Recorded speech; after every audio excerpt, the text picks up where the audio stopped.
Shalom, shalom, mon très cher bien-aimé, peuple de son excellence et sa majesté Jésus-Christ, baigne qu'il nous soit entièrement fort.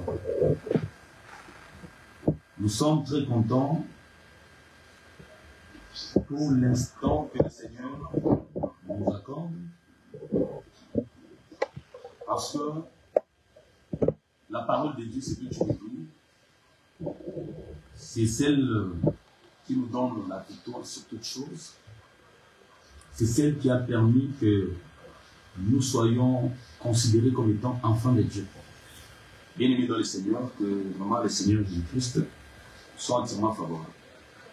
Donc nous sommes en train en même temps de vérifier si nos micros sont en train de donner très bien. Ne vous inquiétez pas.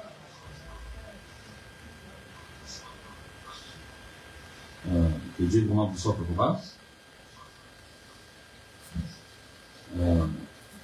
Voilà.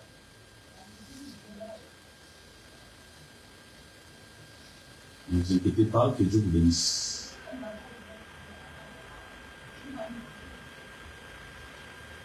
Alors, bien-aimés, bien des retours, nous sommes là pour faire la continuité sur notre marche concernant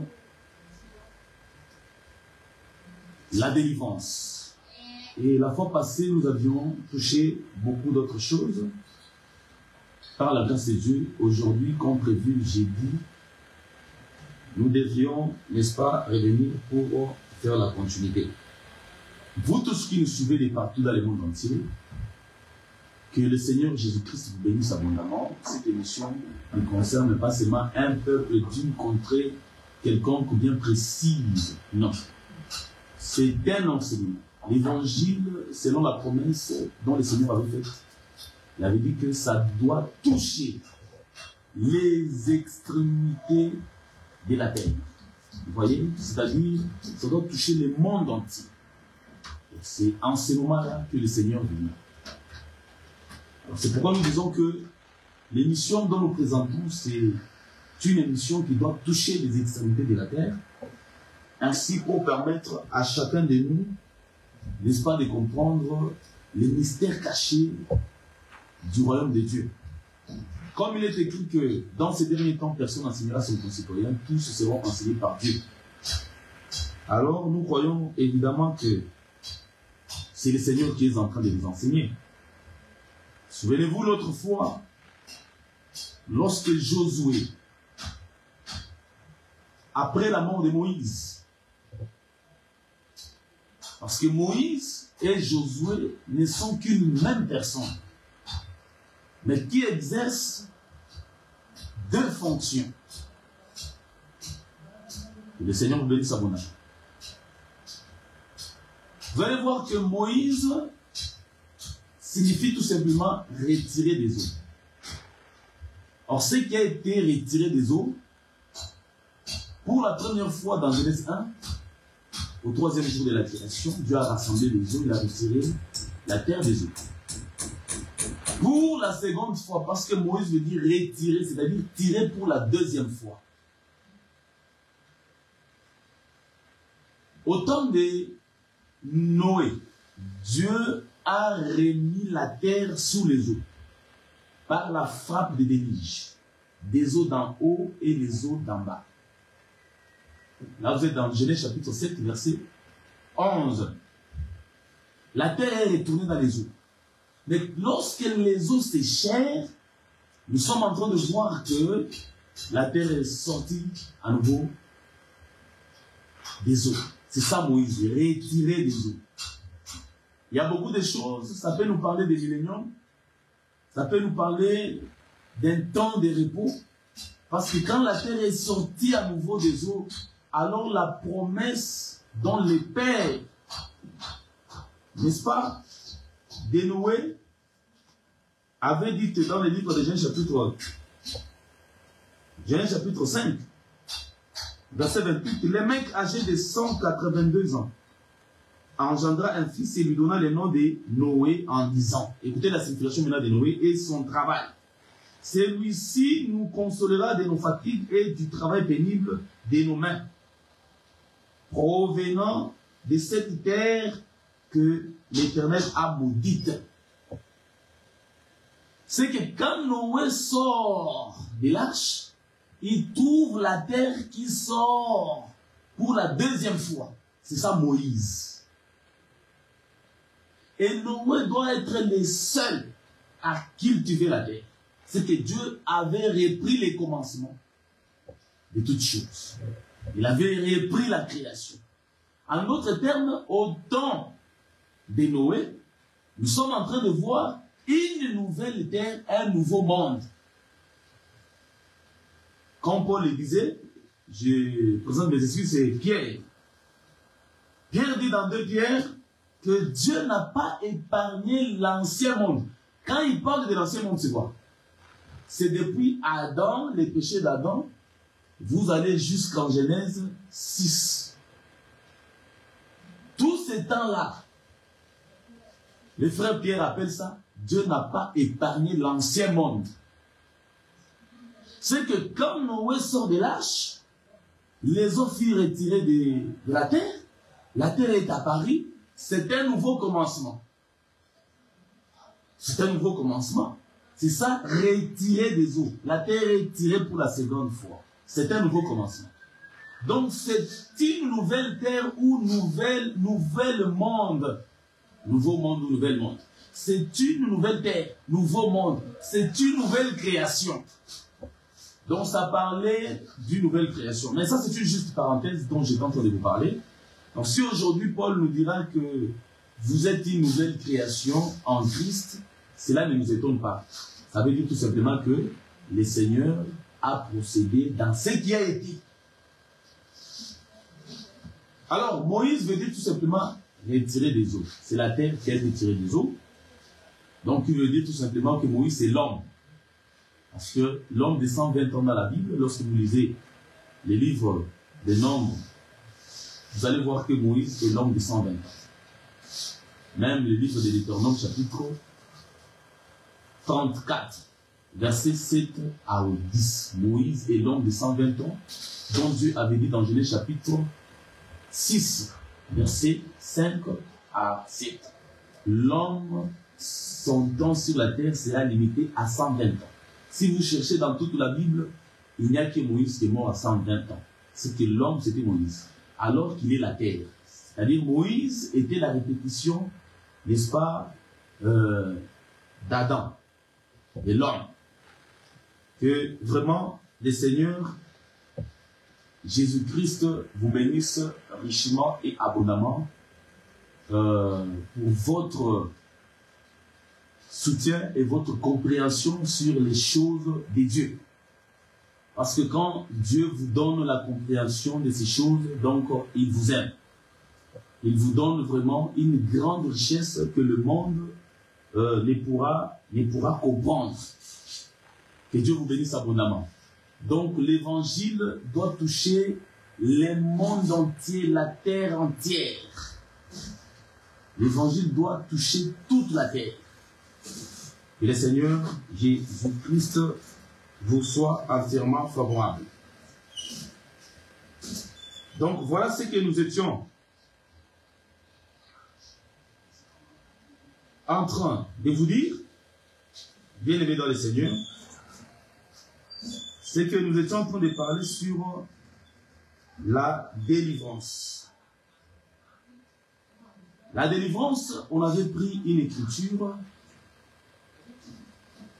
dont il faut savoir, c'était l'écriture des Hébreux, chapitre 2, verset 16. Je vais prendre le temps de lire cette écriture. Hébreux, chapitre 2, verset 16. C'est par là que nous étions en train de parler, n'est-ce pas, de la délivrance. Comme je le disais tantôt là que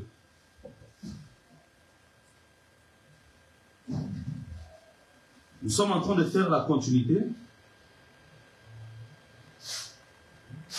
de notre thème.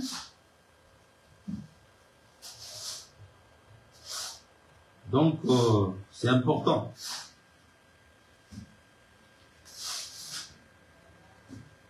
Hébreux chapitre 2.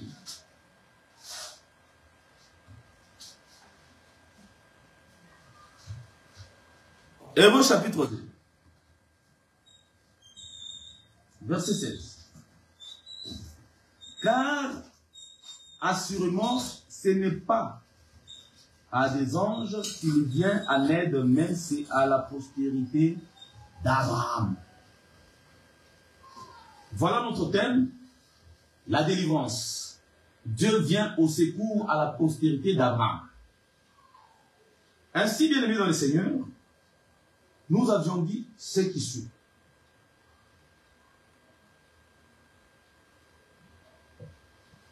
Dieu ne vient pas au secours aux anges. Nous avions largement expliqué qu'un homme sur la terre ne pourra être un ange. Ne pourrait jamais être un ange, parce que s'il est ange, il doit savoir ces deux choses. Pour qu'il soit sauvé, il ne doit pas pécher. Et puis, pour qu'il soit sauvé, il doit être dans les programmes de Dieu. Or, Dieu n'a pas de programme pour sauver un ange. Parce que quand Satan et ses acolytes sont tombés dans les péchés, Dieu n'avait jamais eu le programme de sauver un ange. C'est pourquoi on avait pris la fois passée Jude, les livres de Jude. Jude, on avait lu, à partir du verset 5e, on descendait. On a compris finalement que il y a des anges que Dieu avait enfermés, enchaînés, pour les jugements éternels. Mais d'autres sont en travail. Et même ceux qui sont en travail seront condamnés pour l'éternité. Ils n'ont même pas le droit de demander pardon. Alors que Jacques chapitre 3, verset 1 à 2, la Bible dit que nous branchons tous de plusieurs manières. Donc Jésus est venu pour les pécheurs, qui sont les hommes créés dans la création visible. L'ange est dans la création invisible.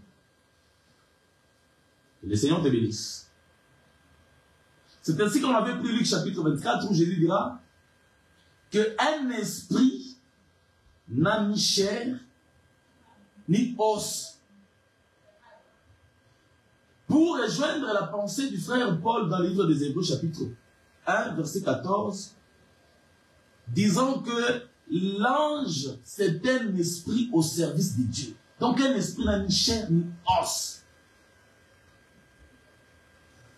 Or, Adam avait dit que, en voyant Ève, il s'exclamait en disant que non, voici l'os de mes os et la chair de ma chair. Donc l'homme, c'est lui qui a l'os et la chair. Il a même aussi l'esprit et l'âme. Mais l'ange n'a pas ces choses. C'est comme ça qu'on respecte les Saintes Écritures. Et vous allez voir que d'autres personnes ont tendance à dire que non, Genèse 27, lorsque Jacob partait chez Laban, il est arrivé dans un lieu dans lequel il passa, n'est-ce pas, un temps. Des nuits, des sommeils.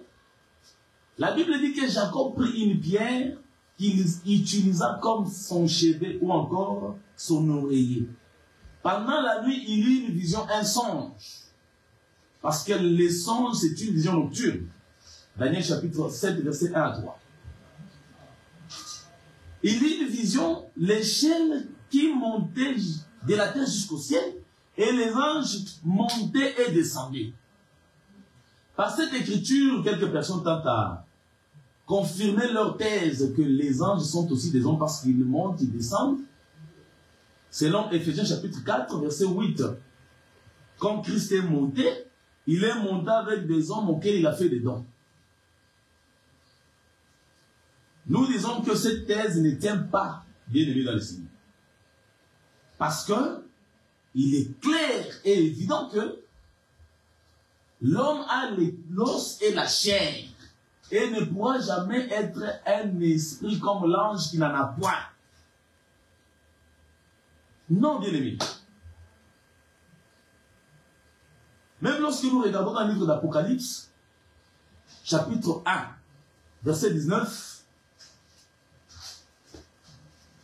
Verset 19 à 20. La Bible dit ceci. Je vais lire cette écriture.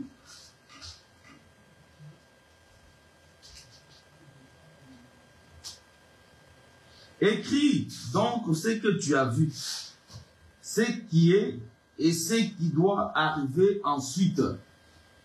Les mystères de cette étoile que tu as vue dans ma main droite et de cet chandelier d'or.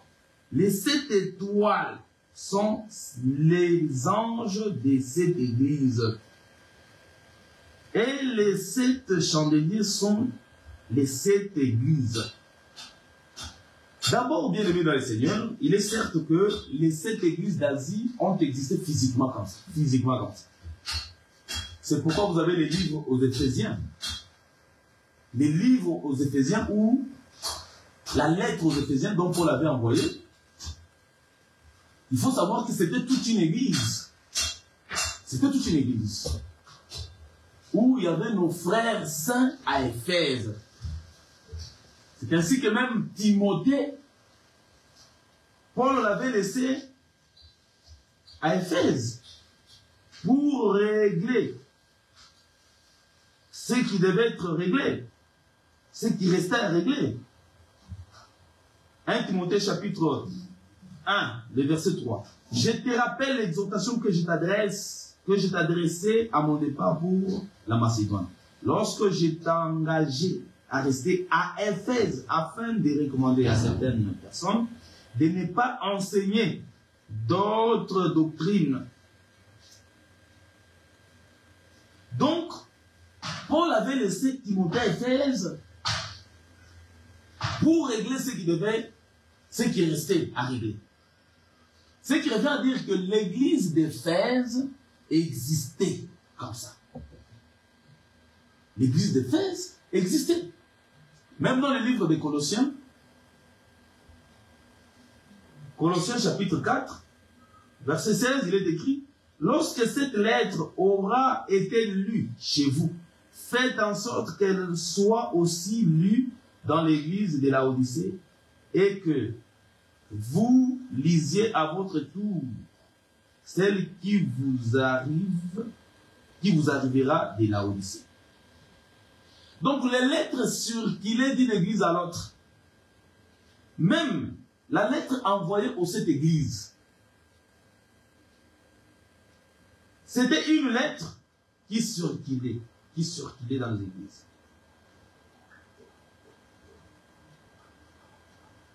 C'est ce qui est écrit ici. Je prends les livres d'Apocalypse, chapitre 1. Je prends partir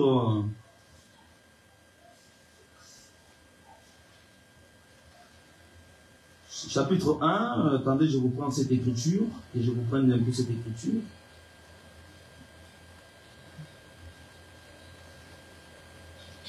Je vais vous chercher cette écriture, c'est important.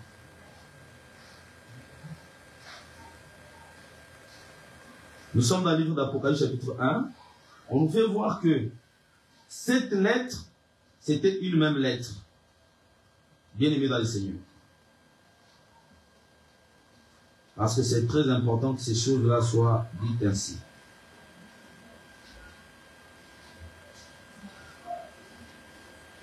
C'était un même livre, j'allais dire.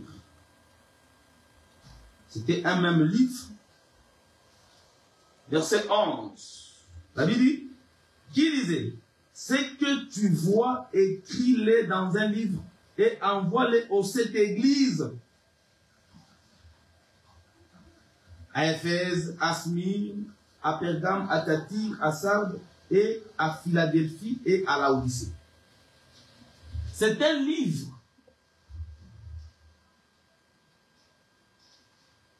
qui avait des lettres, composé des lettres. Alors on devait l'envoyer à toutes les églises. Bien aimé dans le Seigneur, les anges dont on fait mention, parce qu'on dit d'abord que c'est un mystère. Au verset 20e. Les mystères de cette étoile que tu as vue dans ma main droite.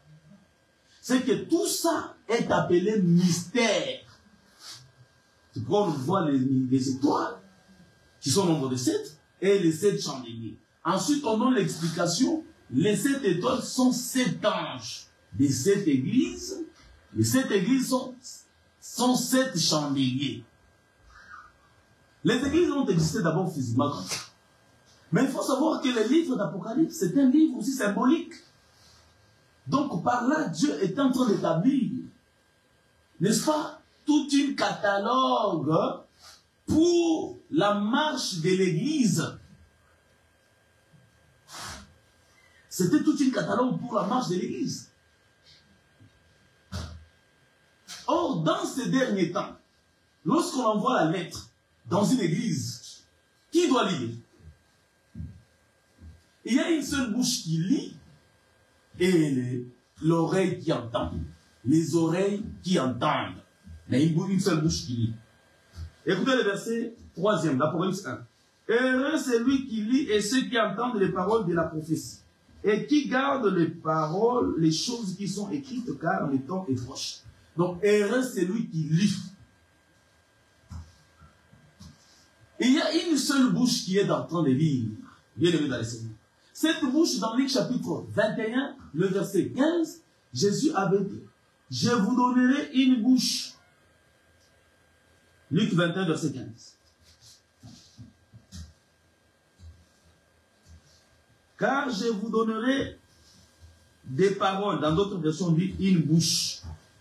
Et une sagesse telle que vos adversaires ne pourront leur résister ou les contredire. Donc, Jésus avait promis une bouche qui viendra. Mais cette bouche-là, c'est quoi? C'est le ministère de la parole. Voilà pourquoi dans Jean chapitre 16, verset 7, on descend, il dira, il vous est avantageux que je m'en aille, parce que si je ne m'en vais pas, le Père ne vous enverra pas le Saint-Esprit. C'est que la bouche là, c'est le Saint-Esprit qui devait venir. Parce que souvenez-vous que lorsque Jésus est enlevé avant l'arrivée du Saint-Esprit, en Actes chapitre 1, les apôtres ne faisaient que prier. D'ailleurs, quand vous lisez les livres des gens, ils sont tous retournés dans leurs activités. Des pêches.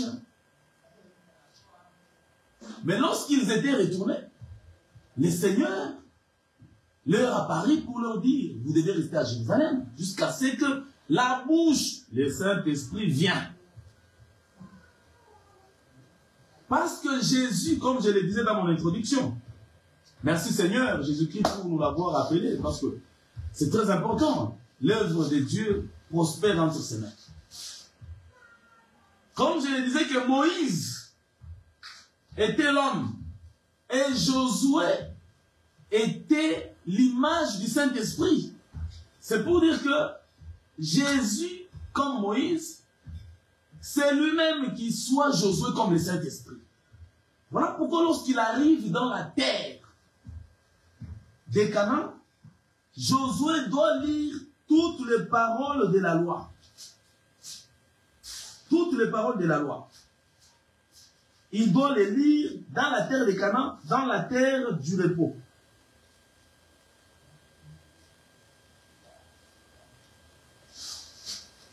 Alors,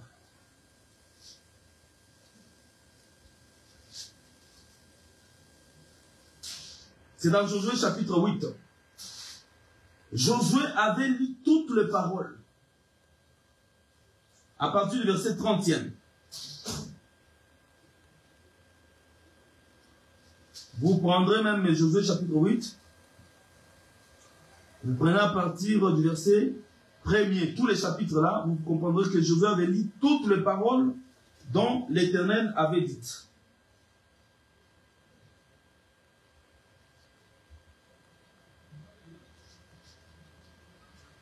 Vous comprenez très bien, bien aimé, que le Seigneur Jésus vous bénisse.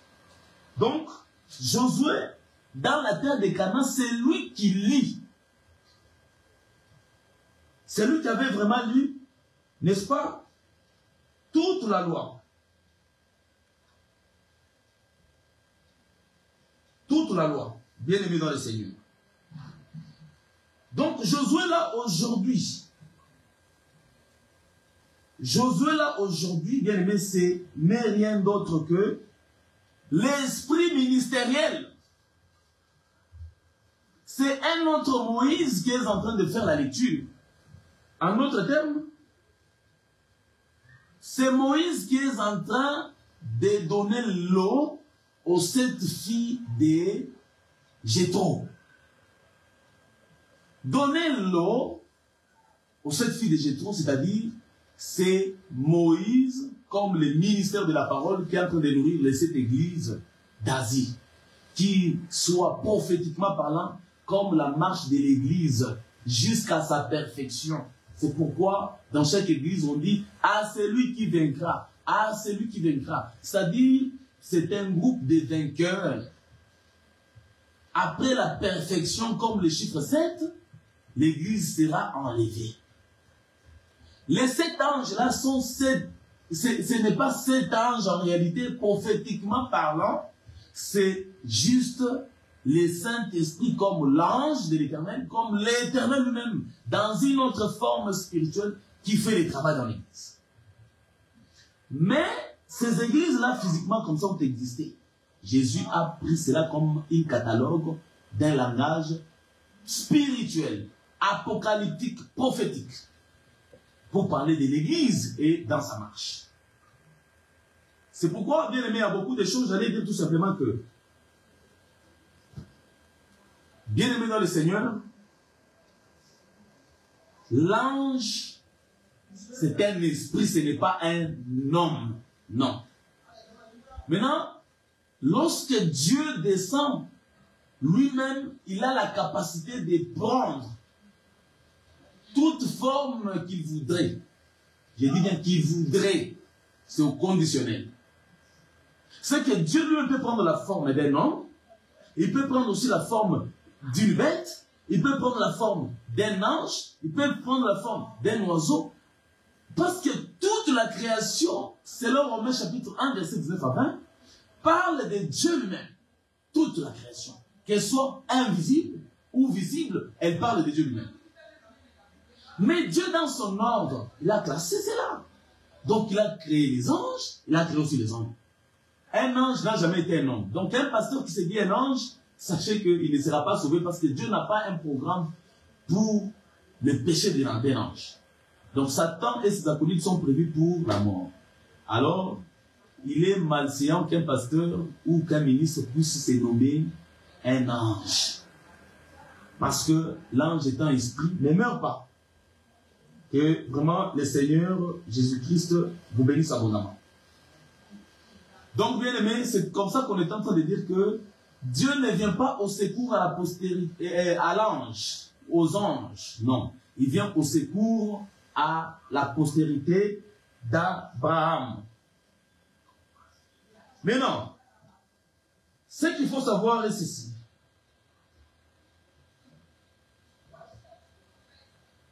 Bien-aimés dans le Seigneur, nous avions dit que lorsque nous regardons les secours de Dieu pour Israël dans la Bible, à la postérité d'Abraham, qu'est-ce que cela veut dire? Deutéronome chapitre 33, verset 29. Écoutez ce qu'il est écrit. Que tu es heureux Israël, qui est comme toi, un peuple sauvé par l'Éternel, le bouclier de ton secours, et l'épée de ta gloire. Tes ennemis feront défaut devant toi, et tu fouleras leurs lieux élevés. Je prends une portion. Il dit, les boucliers de ton secours. C'est que quand Dieu vient secourir Israël, il vient comme un bouclier. Ça, j'aime très bien. C'est que lorsque nous parlons du bouclier dans la Bible, nous voyons aussi les secours de l'Éternel pour Israël, qui soit le peuple ou la postérité d'Abraham. Mais le bouclier, qui est le secours, dans la Bible, parle aussi de la grâce. Psaume, chapitre 5, prenons les versets 13. car tu es béni, car tu bénis les justes, ô Éternel, tu l'entoures de ta grâce comme d'un bouclier. Voyez ici, les boucliers, c'est la grâce. C'est ainsi que lorsqu'Israël était en Égypte, Dieu était apparu à Moïse pour l'envoyer dans la mission de la défense d'Israël dans un buisson. Mais le buisson-là ne s'était pas consumé. Moïse a vu ce spectacle. Comme il paissait les troupeaux de son beau-père, il est venu pour voir cela. Lorsqu'il s'approchait, il a vu que comment le feu s'allume sur les buissons et qui ne se consume pas. Moïse, en comprenant cette chose-là, dans Exode chapitre 3, il avait gardé les secrets dans son cœur. Il n'avait pas dévoilé.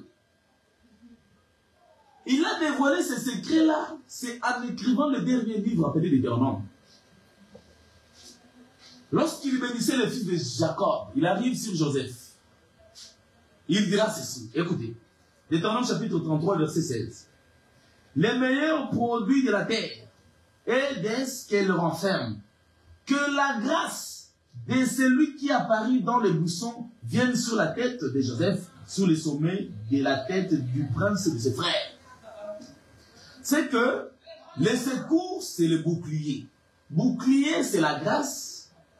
Alors, quand Dieu était apparu à Moïse pour lui donner le programme de la délivrance d'Israël, la Bible dit que Moïse a vu que Dieu était apparu avec la grâce. Or, la grâce, c'est le bouclier. Et le bouclier, c'est les secours. Donc, Hébreux chapitre 2, verset 16, Dieu vient au secours à la postérité d'Abraham, c'est-à-dire Dieu vient dans sa grâce. C'est comme ça qu'il faut comprendre les choses, bien aimés. Alors, lorsqu'il était venu secourir Israël, il a pris Moïse, qu'il devait utiliser. C'est comme ça que, bien aimé, on est parti pour faire voir que qui est fils d'Abraham? On avait compris que le fils d'Abraham, c'est Israël quant à la chair. Mais Abraham était un homme de foi. Par sa foi, Dieu avait dit, il bénirait toutes les nations en Abraham. Abraham serait le père des circoncis et des incirconcis par la foi. On avait utilisé Romains chapitre 4, verset 1 à 13 même. Donc, pour devenir fils d'Abraham aujourd'hui, c'est par la foi en Jésus-Christ. Aujourd'hui, le fils d'Abraham, c'est par la foi. Jean-Baptiste, ce jour-là, Matthieu 3, il dit aux pharisiens, race de vipères, qui vous a dit de fuir la colère à venir? Ne prétendez pas vous dire que nous sommes descendants d'Abraham, car Dieu de ces pierres-ci peut susciter les fils d'Abraham. Vous comprenez? C'était déjà des prophéties pour dire que Dieu prendra un reste, un peuple des nations, pour en faire son peuple.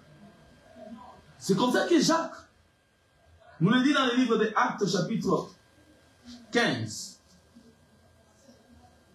Acte 15, Jacques dira ce qui suit. Je prends le verset 13. Lorsqu'ils eurent cessé de parler, Jacques prit la parole et dit, homme frère, écoutez-moi. Simon a raconté comment Dieu a d'abord jeté les regards sur les nations pour choisir du milieu d'elles un peuple qui porte son nom. Donc, Dieu, après les rejets d'Israël, il a pris, il a jeté les regards sur un peuple qui devait porter son nom. Ce peuple qui devait porter son nom, c'est une partie des nations et une partie d'Israël. C'est ça le livre des Romains. C'est ça le livre des Romains chapitre 11. Nous voyons des oliviers. N'est-ce pas? Il y a l'olivier sauvage et l'olivier franc. Dieu fait montrer que, les frères Paul plutôt montre que Dieu a pris l'olivier franc il a coupé d'autres branches. C'est-à-dire, c'est comme il serait dans l'incrédulité qui est tombé. Mais il est allé dans l'olivier sauvage, il a pris d'autres branches à l'olivier sauvage, il est venu les greffer à l'olivier franc. L'olivier franc, c'est une partie des Juifs. Nous voyons les Paul, nous voyons les Pierre, les Thaddée, les Barthélemy. Toutes ces personnes, même Marie, mère de Jésus, était là. C'est alors qu'après, on voit les premiers croyants. C'est Corneille, acte 10. Corneille a crié. On voit les iniques éthiopiens.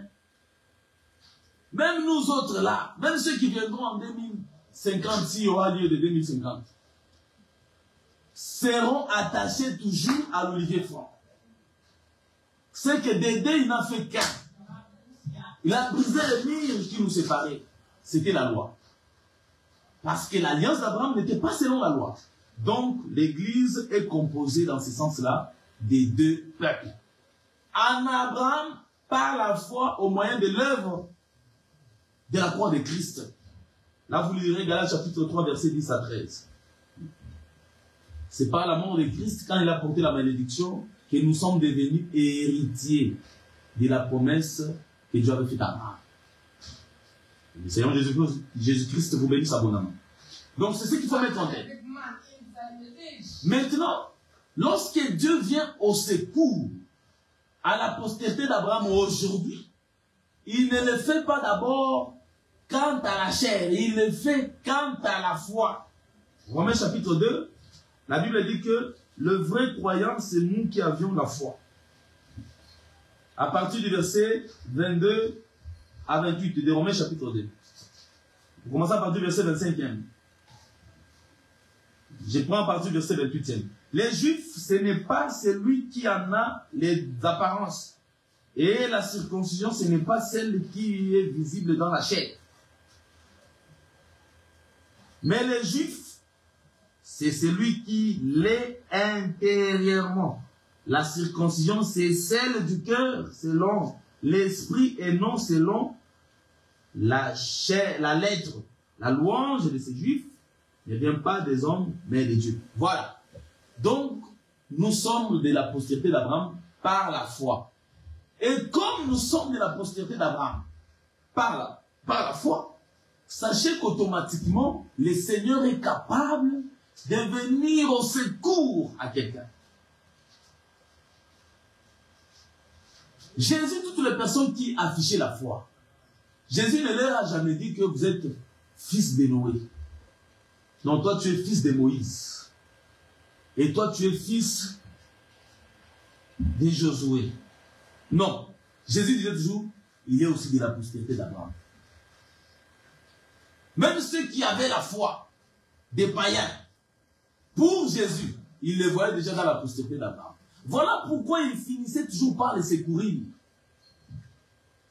J'aimerais m'adresser à quelqu'un qui me suivra de partout pour dire que, bien-aimé dans le Seigneur, sache que tu es de la postérité d'Abraham par la foi. Quand tu crois à la parole, n'endurcis pas ton cœur, comme nous le dit Hébreux 3. N'endurcis pas ton cœur. Quand tu écoutes cette parole, n'endurcis pas ton cœur. Crois, parce que la foi vient de ce qu'on entend.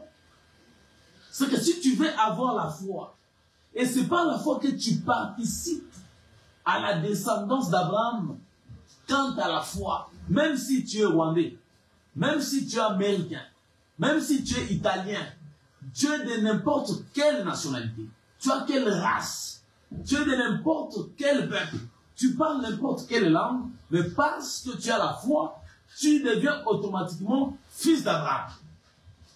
Et les fils d'Abraham ont la promesse de l'héritage de la terre entière. La terre tout entière ici. C'est la promesse pour la postérité des fils d'Abraham. Donc nous participons à cela, à cause de la foi, au moyen de l'œuvre de la foi. Donc ne méprise jamais l'évangile quand cela était annoncé, bien aimé dans le Seigneur. C'est très important. Que vraiment le Seigneur Jésus-Christ te bénisse abondamment. C'est ainsi que tu vas comprendre que, bien aimé dans le Seigneur, lorsque vous lisez Romains chapitre 4, verset 13, il est écrit, en effet, ce n'est pas par la loi que l'héritage du monde a été promis à Abraham ou à sa postérité. C'est par la justice de la foi. Donc la postérité d'Abraham aura l'héritage du monde. Et c'est par la foi et non par la loi. C'est ainsi que, là dans le livre des Galates, chapitre 4, on nous fait voir que la Jérusalem céleste, qui est notre mère Sarah, a pour fils qui est Isaac. C'est nous, l'Église. Je vais prendre l'écriture seulement. Écoutez, cette écriture. Je prends le verset 24. Ces faits ont une valeur allégorique, car ces femmes sont de deux alliances. L'une du mont Sinaï, enfantant pour la servitude, c'est Agar. Car Agar, c'est le mont Sinaï en Arabie, et elle correspond à la Jérusalem actuelle qui est dans la servitude avec ses enfants. Mais la Jérusalem d'en haut est libre. C'est notre mère. C'est notre mère. Je prends directement le verset 28e. Pour vous, frères, comme Isaac, vous êtes enfants de la promesse. Vous voyez, nous sommes Isaac. Nous qui croyons par la foi, nous sommes Isaac. Que Dieu vous bénisse. Nous sommes Isaac. Galates 3, verset 16. Isaac, c'est Christ. Or, les promesses ont été faites à Abraham et à sa descendance. Il n'est pas dit et aux descendances comme s'il s'agissait de plusieurs, mais comme il s'agit d'une seule, et à ta descendance, c'est-à-dire à Christ. C'est-à-dire à Christ. Que Dieu vous bénisse. C'est ce qu'il faut comprendre bien, lui. Donc, Isaac, c'est Christ. Et nous sommes comme Isaac. C'est pour dire que nous sommes le corps de Christ, et Christ, c'est la tête. Donc, l'Église, c'est le vrai Isaac. Donc, l'Église a la promesse d'hériter la terre. C'est ça qu'il faut mettre en tête, bien aimé. Lisons Apocalypse chapitre 2. Écoutez d'abord Apocalypse chapitre 12, verset 1. Je prends Apocalypse chapitre 12, verset 1. Et un grand signe apparut dans le ciel. Une femme enveloppée du soleil, la ligne sous ses pieds, et une couronne de 12 étoiles sur sa tête. On nous fait voir cette femme qui avait les pieds sous la ligne, sur la ligne. Elle était enveloppée du soleil et une couronne de 12 étoiles sur sa tête.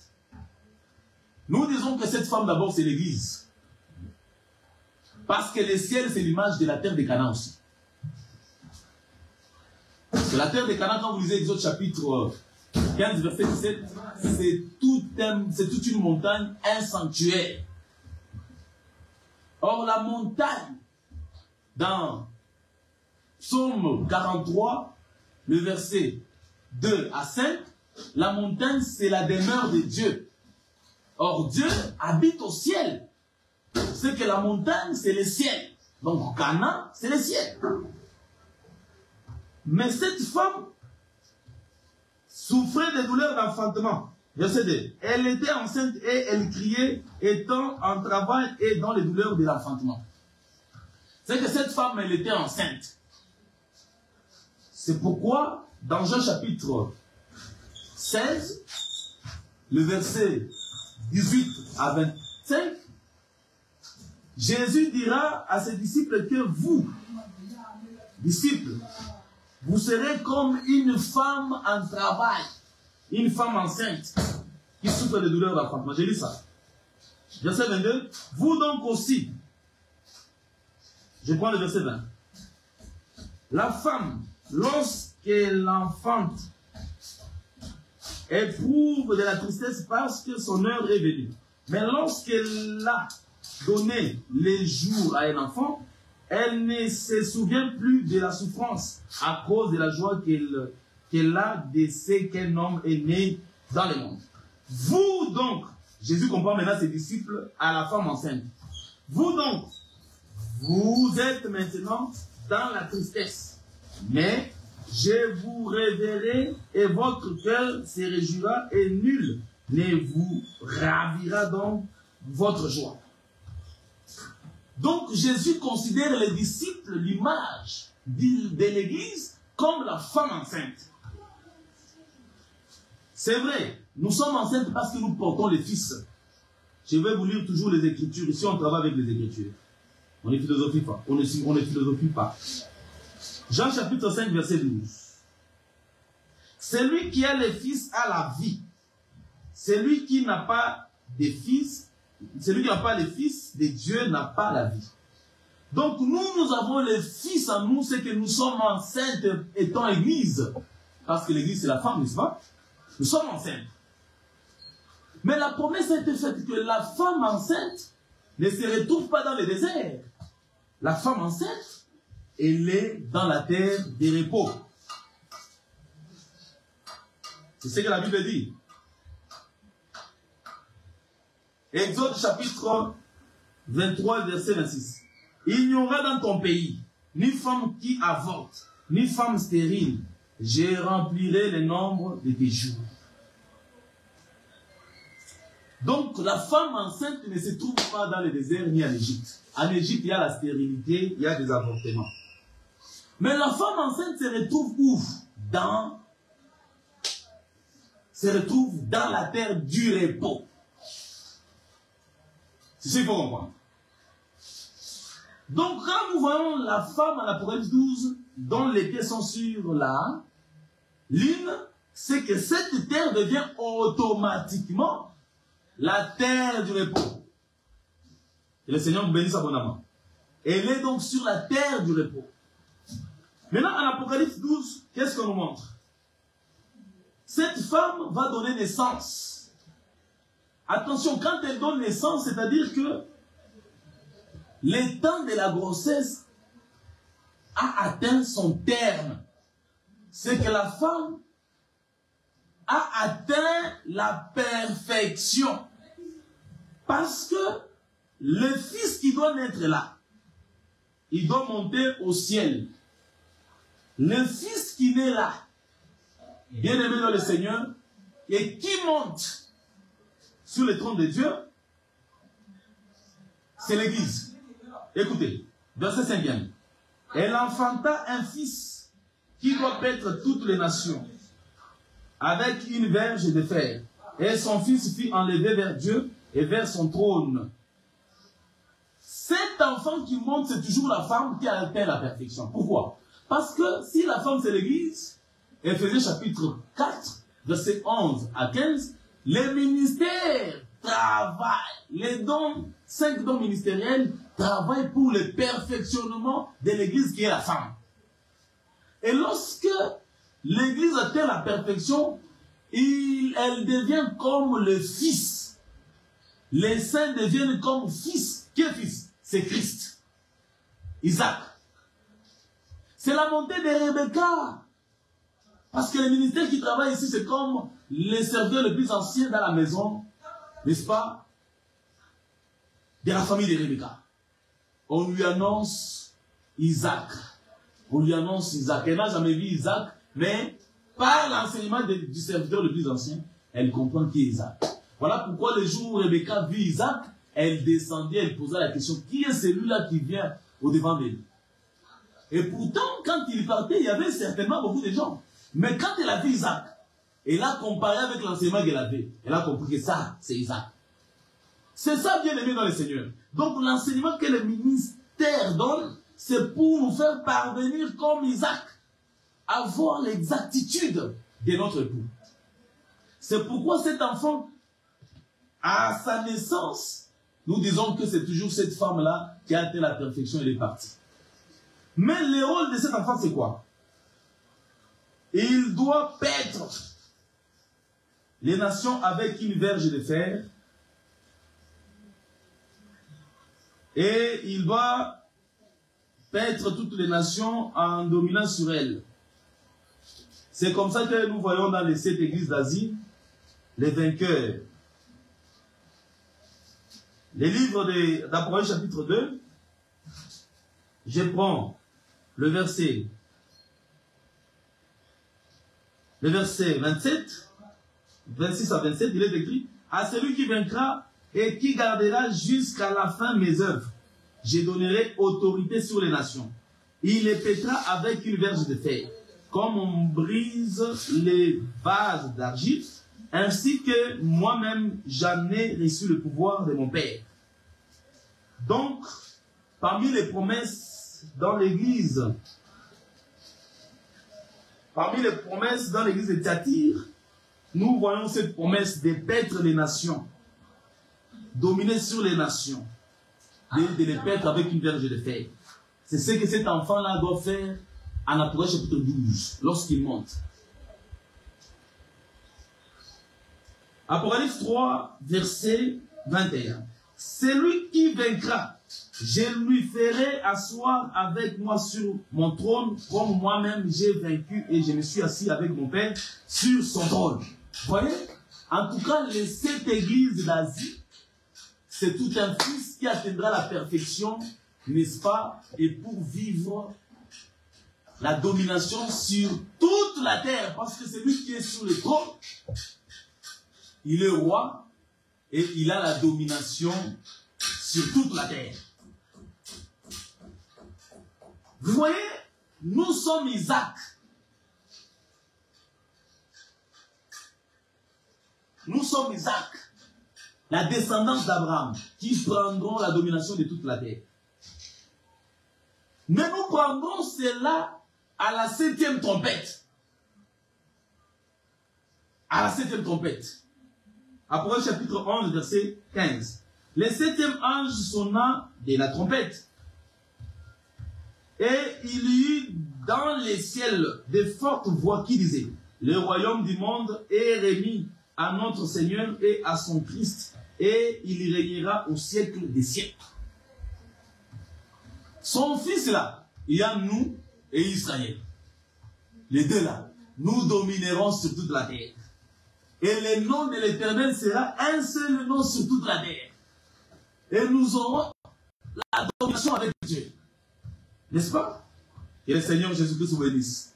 Aujourd'hui, par l'œuvre de la croix, nous avons la domination sur la terre, mais plutôt sur le plan spirituel. Et non pas sur le plan physique d'abord. Nous dominons sur les dominations, les autorités sur Satan, sur le plan spirituel. Mais lorsque notre corps aussi sera transformé, ensuite, nous allons vivre les milléniums ensemble.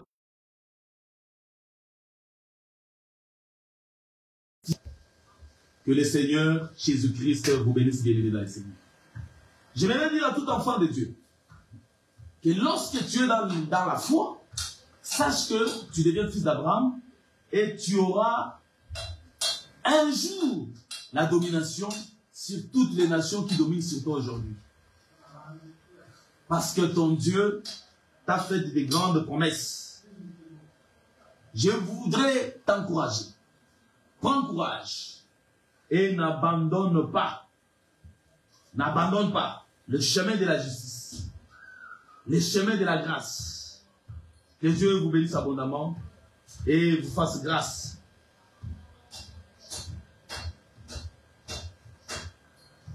Bien-aimés dans le Seigneur, regardez une chose très importante que nous étions en train de dire ici. Nous étions en train de faire voir ceci. Que Dieu vient sauver par la grâce. Et cette grâce-là, c'est toute une alliance d'Abraham. Et nous ne sommes pas pressés d'aller trop vite. Nous allons aller lentement jusqu'à vous exploiter les thèmes dont nous avons sur la délivrance, sur tous les aspects. Dieu vient délivrer ta vie bien-aimée, il n'a pas besoin de demander la vie de tes parents. Ça, c'est d'abord dans la doctrine. Dieu n'a pas besoin de demander même pas ton avis. Mais ce qui fait en sorte que Dieu vienne te sauver, c'est ta foi. C'est ta foi. Même la délivrance dans l'église. Lorsque vous regardez quelqu'un dont on voudra délivrer, la première des choses, il faut exhorter cette personne d'avoir la foi. D'avoir d'abord la foi comme ça, la foi. Si la personne a la foi que Jésus peut délivrer, alors vous allez prier pour lui et la délivrance sera effective. Donc, la foi, c'est la base de la délivrance. Donc aujourd'hui, lorsqu'Israël n'a pas de foi, Dieu ne viendra pas les délivrer, bien aimés dans le Seigneur. C'est pourquoi il y a la promesse dans Malachie 4 que les deux ailes du soleil viendront avec la guérison sur elle. Les deux ailes là en Apocalypse 11, c'est les deux oins. Lorsque les deux oins vont venir, ils vont amener à Israël un message de foi. Selon ce que Osée chapitre 14, verset 1 à 2 nous dit, Israël revient à l'Éternel ton Dieu, car tu es tombé par ton iniquité. Apportez avec vous des paroles et revenez à l'Éternel. Dites-lui, pardonne toutes les iniquités et reçois-nous favorablement. Nous t'offrirons au lieu des taureaux l'hommage de nos lèvres. C'est qu'ils n'offriront plus des taureaux, non. Ils vont offrir l'hommage des lèvres. C'est ça l'offrande que nous sommes en train de faire aujourd'hui. Je vais vous lire Hébreux chapitre 13, verset 15. Nous offrons à Dieu le fruit de nos lèvres. La louange, l'adoration. C'est pourquoi, lorsque vous lisez Jean chapitre 6, vous allez voir que Jésus a multiplié les pains, la foule a mangé. Mais ensuite, on ramassa les morceaux de pain qui étaient restés, on les assembla dans 12 paniers. C'est pourquoi je vous avais dit qu'en Abraham, avant les signes de la circoncision, qui lui a été donné comme symbole de confirmation de la foi qu'il avait, il avait fait 24 ans, c'est-à-dire depuis son appel à 75 jusqu'à sa circoncision en 99 ou à 99. Il a fait 24. Ce qui veut dire, il y avait 12. Donc aujourd'hui, nous sommes comme la femme qui a la couronne des 12 étoiles, c'est l'enseignement des apôtres. Mais Israël vient aussi manger 12 paniers de pain. Le même pain que nous mangeons aujourd'hui, l'enseignement de la foi, qui ne consiste pas à immoler des animaux, c'est le même enseignement que Israël recevra par l'enseignement des deux hommes. Ensuite, il aura la foi. Et c'est par la foi que Dieu viendra maintenant les secourir au combat de l'Armageddon. Que Dieu bénisse. Toutes les guerres que nous voyons, non, il y a les Arabes qui se lèvent contre Israël. Les gens tentent à mettre ça dans la prophétie. Oh, vous voyez, c'est la prophétie. Non. Dieu n'est pas avec eux parce qu'ils n'ont pas la foi. Lorsqu'ils auront la foi, c'est alors que Dieu viendra intervenir. Parce que la foi veut dire la grâce. Et non par les œuvres, par la grâce en Jésus-Christ. Ils l'ont renié, ils vont l'accepter. C'est lui qu'ils ont percé. Ils les verront. Que le Seigneur vous bénisse. Ils les verront quand il viendra sur les nuées. Il viendra, ils les verront. Leurs yeux verront celui qu'ils ont percé. C'est ce qu'il faut comprendre, bien aimés dans le Seigneur. Que vraiment Jésus-Christ vous bénisse abondamment. Nous sommes toujours en train d'évoluer petit à petit. Nous viendrons toucher notre point sur la délivrance de Moïse par rapport à ce que nous avions dit que lorsque vous regardez Moïse toucher 390 chez Israël et 40 chez Séphora, c'est important. Je pense que les samedis, nous serons là encore. nous allons établir les choses convenablement, de sorte que chacun puisse nous comprendre.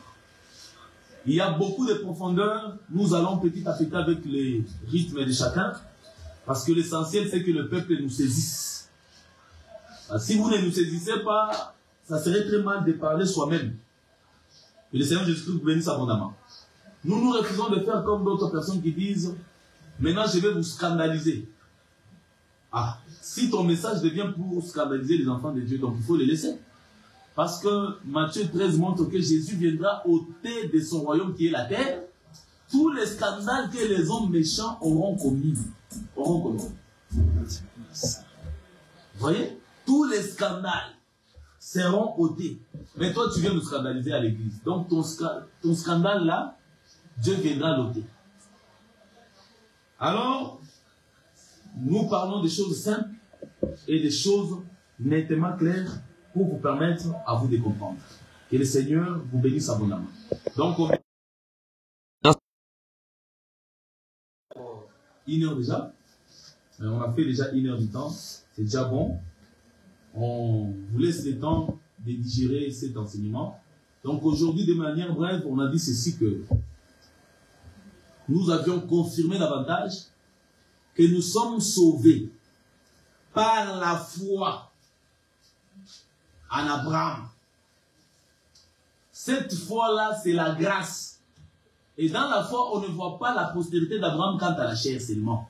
Nous voyons aussi les nations qui croient en Dieu par la foi. Donc ils deviennent l'héritier, ils deviennent aussi les héritiers des choses d'Abraham. Parce que dans Genèse chapitre 25, nous étions en train de voir, Abraham a donné des dons à tous, mais il a donné son héritage à Isaac. Donc en Abraham, nous allons hériter. Nous allons hériter la terre et toutes les promesses à Abraham, même la vie éternelle. Que le Seigneur Jésus-Christ vous soit entièrement favorable. Donc prochainement, on viendra confirmer encore davantage. Que tu sois burundais, que tu sois ougandais, que tu sois congolais, que tu sois tanzanien, parce que tu as la foi, tu es notre, tu es le frère des Congolais, tu es le frère des Américains par la foi. Il n'y a pas question de race. Oh, lui il est rouge, lui il est... Non, tous en Dieu, nous avons un même Père, nous provenons d'un même sang et nous allons hériter un même héritage. Que Dieu t'aide à hériter l'héritage de Christ, qui est la parole. Que Dieu te bénisse. Au revoir.